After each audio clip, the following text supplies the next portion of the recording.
Hey everyone, and welcome back to another video. Today we're going to be taking a look at the EasySMX ESM4108. This controller is an alternative pro controller that is way cheaper in price and does most of the same things. So a big thanks to EasySMX for sending these in for review. So before we get started, don't forget to hit the subscribe button to see future videos from the channel, and let's get started.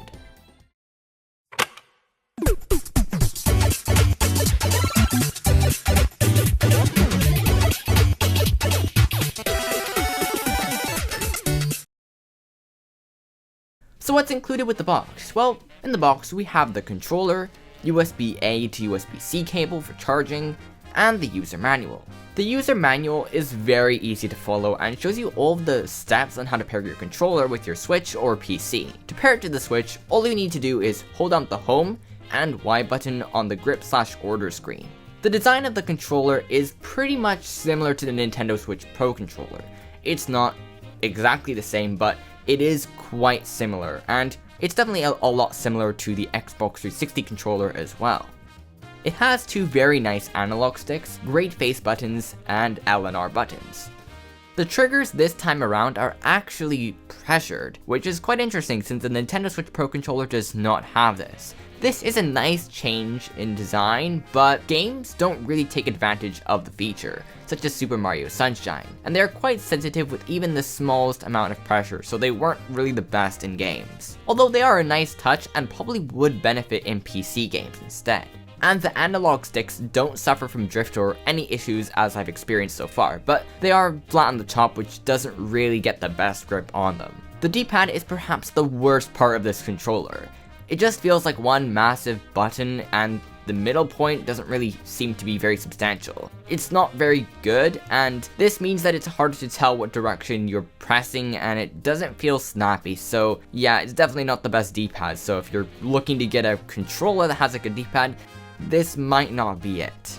The A, B, X, and Y buttons are a bit more clicky and hard to press down than the Pro controller, but are still pretty good. This may just come down to personal preference, but the capture, start, select, and home buttons are very easy to access and feel very good. The controller feels very comfortable to hold. My fingers just know exactly where to go. The entire controller is made out of plastic, and the top has a nice design on it that feels a little bit softer. If I'm going to be honest, I'm not a big fan of the patterns. Simpler colors would have looked much better in my opinion, but EasySMX does have a black one, so if you're looking to get a controller, I would recommend that one because it does look better in my opinion. But the patterns are printed in very high quality and don't show any sign of wear, which is really good.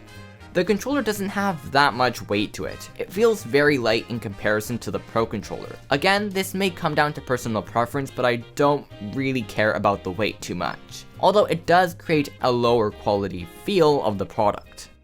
So one feature that this controller has that the Switch Pro controller doesn't is the addition of a turbo button. However, they made the capture button the turbo button, which is a big problem because you will end up taking a screenshot or video every time you press it. The turbo also doesn't even work for me. I followed the instructions, which are to hold the turbo button and then press the button that you want to have the turbo on. However, it didn't even work. I tried both controllers and nothing happened, aside from a bunch of videos and photos, that is. Whether I'm doing something completely wrong or the instructions are incorrect, it should have still been a separate button placed somewhere in the middle, as there's a lot of space on this controller to work with. The ESM4108 also has some cool LED lights. They look really cool around the right analog stick and the face buttons. They can be toggled on and off by holding the L and R buttons for 5 seconds, which is a nice touch. However, one of my controllers can't have the lights toggled off. I can't even put all the brightness all the way down the controller, which is quite strange and probably defective with this single unit. But this one I have over here has no issues and works perfectly fine. By pressing ZL, ZR, the right analog stick, and the D-pad up or down, you can adjust the backlight brightness to your liking between 5 different levels. Holding the turbo button and then pressing the D-pad up or down will also adjust the vibration sensitivity between 5 different levels, which is very nice. The accelerometer and gyro work really well here in games like Splatoon 2 and Captain Toad Treasure Tracker. It felt just like the actual Pro controller. And the last thing I should mention is that the controllers don't have any NFC, reader and writer capability, so amiibos won't work here. but then again, who really uses amiibos, and the Joy-Cons have the feature anyways. In practice, the controller worked very well. It was comfortable to use even during long play sessions, and it probably would work very well with local co-op.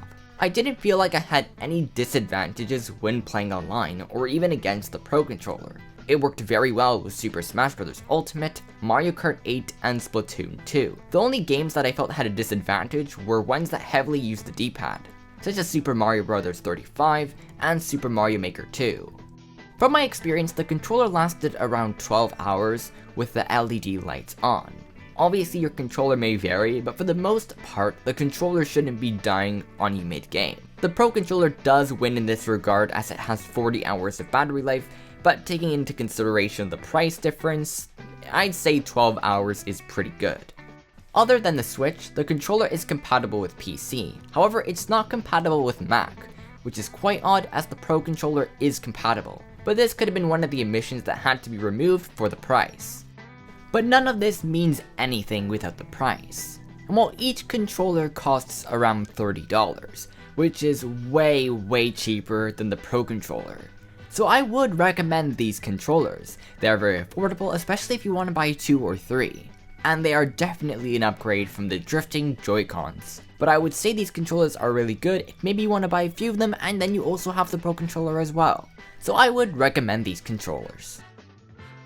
So that's about it for the video. I hope you guys did enjoy it, and a big thanks to EasySMX for sending these in for review. All of their information and details will be down in the description, so don't forget to hit the subscribe button to see future videos from the channel coming your way, and I will see you all in the next one.